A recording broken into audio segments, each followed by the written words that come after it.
than all the rest of life beings. So actually, we actually dismiss them, but they are so important and so central to the life on Earth, actually. Yes, really, I think the more than the 60% of oxygen in the atmosphere, it's the origin is in phytoplankton. Okay, I think it's important there. No?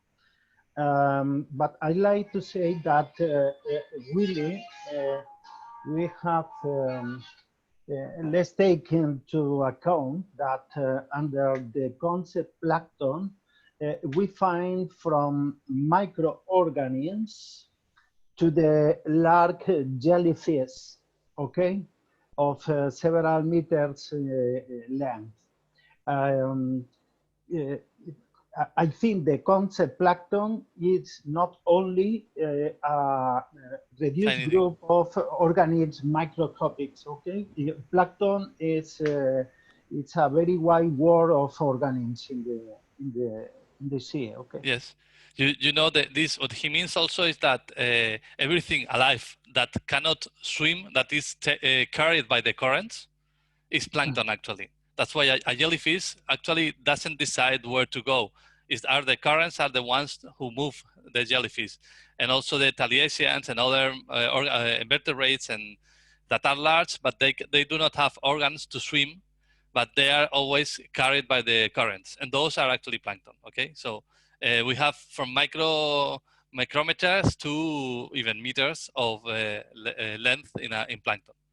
Yes, and this is what he said, that they are the basis for, I mean, they actually even regulate some atmospheric processes because the phytoplankton produce some substances, for example, in the Arctics and the Antarctics, they have this kind of substance that is anti-freezer, for they don't freeze in the so cold waters. And this substance, when they die, is released in the atmosphere, and actually it breaks the ozone layer. So they actually affect the ozone layer because of their quantities and because the substances they produce. So, and also there is one thing, you can talk a little more about this, which is called, well, we call it the nanoplankton, which makes one thing is called also the microbial loop. It has a little of relationship about this. I mean, not exactly the plankton itself, but we have a lot of smaller things which are bacteria, which are protozoans, etc., that are helping recycle a lot of nutrients in the water and helping a big like a feed loop or food chain in the oceans, which usually is forgotten, but moves a lot of carbon and organic materials. Really, the role of phytoplankton in marine ecosystems is the same role that plants in terrestrial ecosystems. Okay, the phytoplankton has levels of productivity higher than the terrestrial ecosystems, and phytoplankton is I think is the most important producer of oxygen in the planet, and the rest of ecosystems in the sea depends on the phytoplankton community.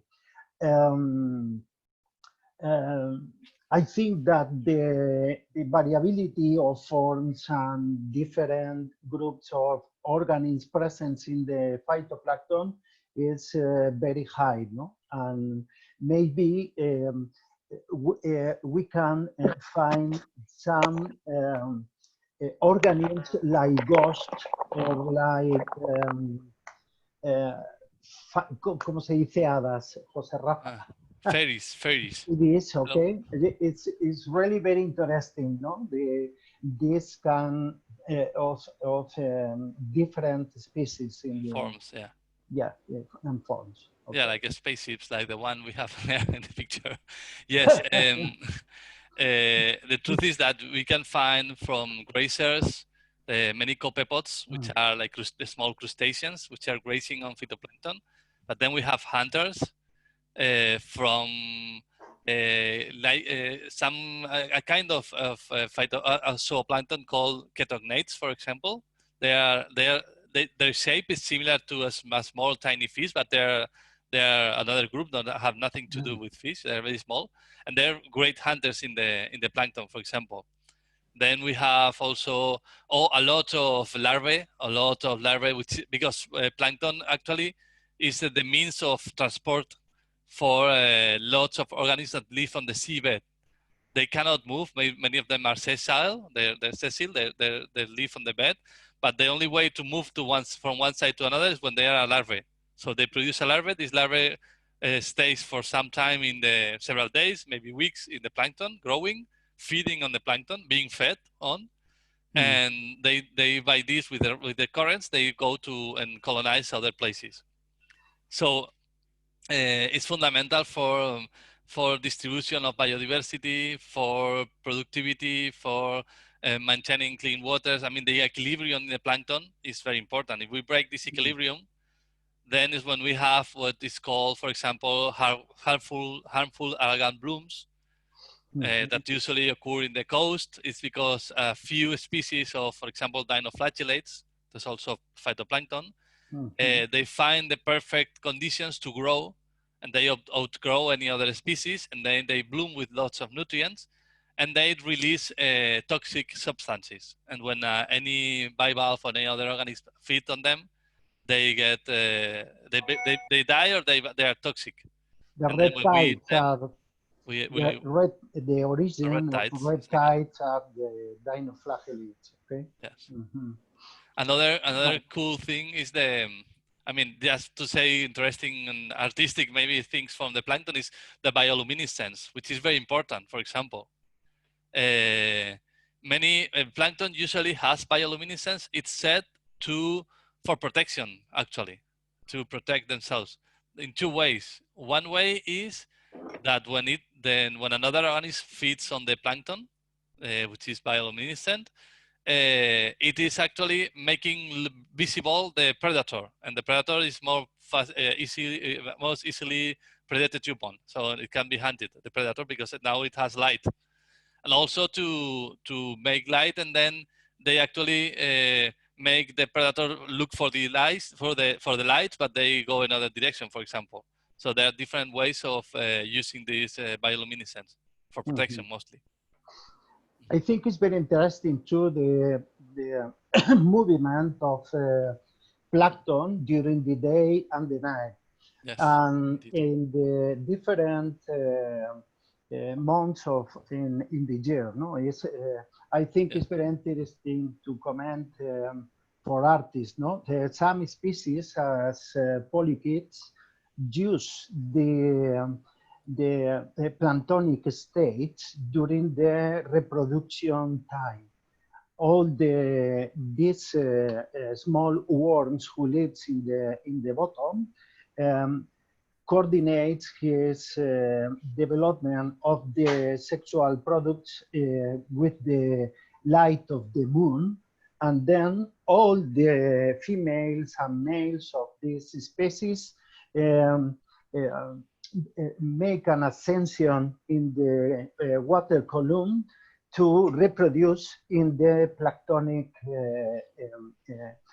community. I think it's very typical in polychaetes and some organisms who live fixes at the bottom. No? Yes, you remember, Jose, I mean, the idea of the diel migrations, no? That there are also lots of zooplankton. They migrate during day and during night, and they have different migrations, and some of them use this to improve the utility of the food or the phytoplankton they eat. For example, they can go during the day to feed, or during the night they can go to feed on the surface, and during the day they go to deeper layers. They try to go to deeper layers so it's cooler, and then their metabolism is slower, and then the food they have preyed upon on one period of the day, then they can use it for a longer time. They have less metabolism, and then they go to cooler areas, and then they use the food more efficiently, actually.